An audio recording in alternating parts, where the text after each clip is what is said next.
দর্শক, আসসালামু আলাইকুম এবং অফুরন্ত শুভকামনা সবার জন্য এবং সেই সঙ্গে ঈদ মোবারক। আজ আমি যেই মুহূর্তে ভিডিওটি রেকর্ড করছি, কাল সকালে মাত্র কয়েক ঘন্টা পর মুসলমানরা পৃথিবীর বেশিরভাগ অঞ্চলে আমাদের দেশ পালন করবেন, উদযাপন করবেন পবিত্র ঈদ উল ফিতর। তো সেই জন্য সবাইকে ঈদ মোবারক। থাম্বনেইলে মুজিবি স্টাইলে আঙুল উঁচিয়ে কথা বলতে দেখা যাচ্ছে যে লোকটিকে। থাম্বনেইলে মুজিবি স্টাইলে আঙুল উঁচিয়ে কথা বলতে দেখা যাচ্ছে যে লোকটিকে, আমির খসরু মাহমুদ চৌধুরী। তাকে আপনারা সবাই চেনেন, বিএনপির স্থায়ী কমিটির সদস্য এবং আজকাল অনেক কথা বলছেন। তো আঙুল উঁচিয়ে তিনি বলবার চেষ্টা করছেন এবং বলেছেন গত শুক্রবার চিটাগং ক্লাবে সরাসরি বলেছেন অধ্যাপক ডক্টর মোহাম্মদ ইউনূসকে, অন্তর্বর্তীকালীন সরকারের প্রধান উপদেষ্টাকে অ্যাড্রেস করে বলেছেন, সংস্কার আপনার কাজ না, আপনাদের কাজ না, আপনারা এইসব ভুলে যান, নির্বাচন দিন, নির্বাচিত প্রতিনিধিরা দেখবে বিষয়টি কি। আঙুল উঁচিয়ে খুব শক্তভাবে তিনি প্রধান উপদেষ্টাকে মেসেজ দিচ্ছেন।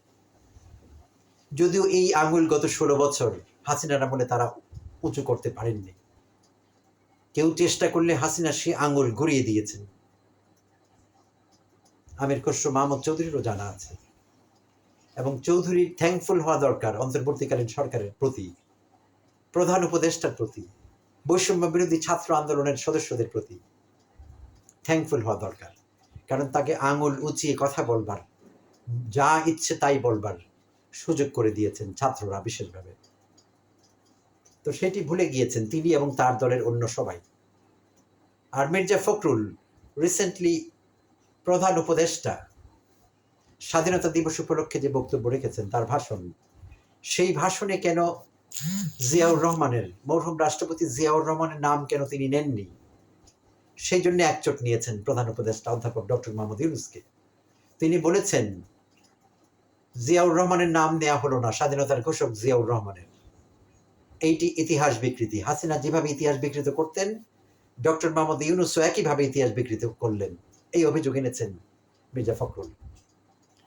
তো মির্জা ফখরুল ভুলে গিয়েছেন ডক্টর মোহাম্মদ ইউনূসের সেই ভাষণটি ছিল তার নিজস্ব ভাষণ, স্বাধীনতা যুদ্ধ উপলক্ষে।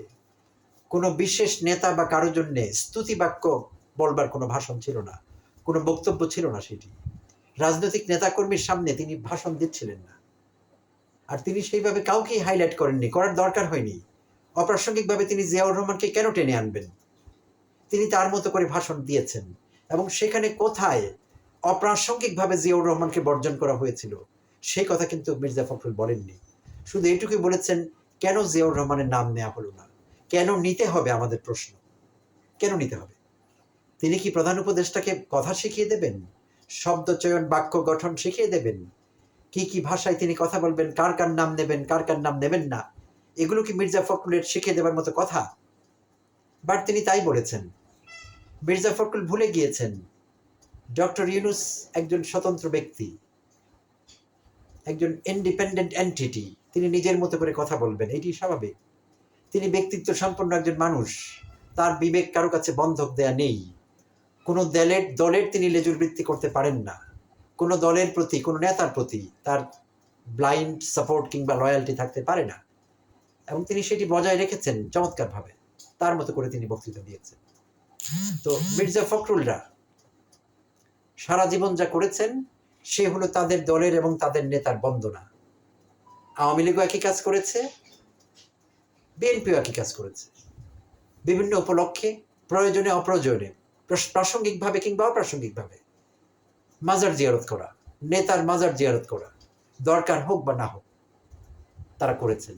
সারা বছর কোনো উছিলায় তারা সেই তাদের নেতার মাজার তারা যেতেন। বিএনপি হলে জিয়াউর রহমান, আওয়ামী লীগ হলে শেখ মুজিবুর রহমান।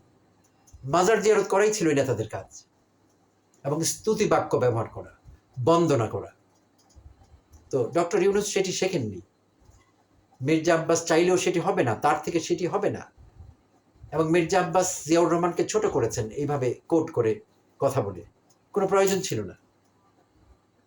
আসলে ইউনূস ছোট করেননি জিয়াউর রহমানকে, তার নাম না নিয়ে, বরং প্রসঙ্গটির অবতারণা করে আব্বাস ছোট করেছেন মির্জা ফখরুল ছোট করেছেন ডক্টর ইউনূসকে। তো এটি তার মোটেই ঠিক হয়নি। প্রিয় প্রফেসর হুমায়ুন আজাদ বলেছিলেন, বন্দনা গোলামের কাজ। তো ডক্টর ইউনূস বন্দনা করতে শেখেননি, কারণ ডক্টর ইউনূস একজন স্বাধীন মানুষ, তিনি কোনো গোলাম না। যেমনটি আগে আমি মেনশন করেছি, কোনো দলের কাছে তিনি বিক্রি হননি। 24 ঘন্টা নেতার স্তুতি করতে হবে, নেতার নামে তসবি জপতে হবে, খুতবা পাঠ করতে হবে, এমন লেসন ডক্টর ইউনূস পাননি, এবং তার সেটি করবার দরকারও হয় না। তিনি তার নিজস্ব আসনে আসীন, অন্যরকম উচ্চতায় তিনি আসীন আছেন সারা পৃথিবীর কাছে, বাংলাদেশের মানুষের কাছে তো বটেই। তাই মির্জা আব্বাসরা এইসব সবক না দিলেই ভালো হয়। তারা নিজের ঘরের যদি খেয়াল রাখেন, সেটি সবচেয়ে ভালো হবে। ধন্যবাদ দর্শক, সবাই ভালো থাকবেন। আবার কথা হবে অন্য কোনো ভিডিওতে।